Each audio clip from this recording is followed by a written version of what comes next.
கோவை மாவட்டம் காரமடை பகுதியில் திருஷ்டி கழித்து எலுமிச்சை பழத்தை பக்கத்து வீட்டுக்காரரின் வீட்டின் அருகே போட்டதால் இருதரப்பினருக்கும் இடையே தகராறு ஏற்பட்டுள்ளது.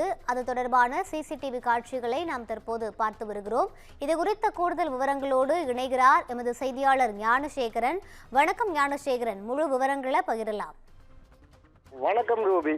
கோவை காரமடை அருகே புதிதாக வாங்கிய காருக்கு எலுமிச்சை பழம் சுற்றி திருஷ்டி கழித்த விவகாரத்தில் இருதரப்பினரிடையே ஏற்பட்ட மோதலில் அப்பகுதியில் பெரும் பரபரப்பை ஏற்படுத்தி உள்ளது. இந்த மோதல் தொடர்பாக சிசிடிவி காட்சிகள் தற்பொழுது வெளியாகி அதிர்ச்சியை ஏற்படுத்தி உள்ளது.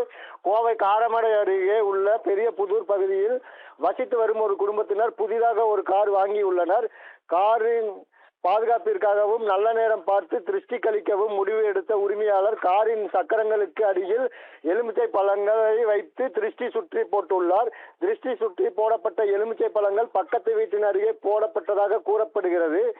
இதை கண்ட பக்கத்து வீட்டுக்காரர், எங்கள் வீட்டு முன் ஏன் இப்படி செய்கிறீர்கள் என கேட்டு அது இருதரப்பினரிடையே கடும் வாக்குவாதமாக மாறியது. இதைத் தொடர்ந்து வார்த்தை போர் முற்றிய நிலையில் ஆத்திரமடைந்த இருதரப்பினர் ஒருவருக்கொருவரை தாக்கி தொடங்கினர். இதில் இருதரப்பினர் காயம் ஏற்பட்டதாக தெரிகிறது. இந்த காட்சிகள் அங்கு பொருத்தப்பட்டிருந்த கண்காணிப்பு கேமராவில் பதிவாகி உள்ளது. பெண்கள் உட்பட இருதரப்பினர் ஒருவருக்கொருவர் தள்ளுமுள்ளும் செய்து தாக்கும் காட்சிகள் சமூக வலைதளங்களில் வெளியாகி அதிர்ச்சியை ஏற்படுத்தி உள்ளது. இந்த சம்பவம் குறித்து தகவல் அறிந்து காரமடை காவல்துறையினர் சம்பவ இடத்திற்கு சென்று விசாரணை நடத்தி வருகின்றனர். ரூபி, விவரங்களை வழங்கியமைக்கு நன்றி ஞானசேகரன்.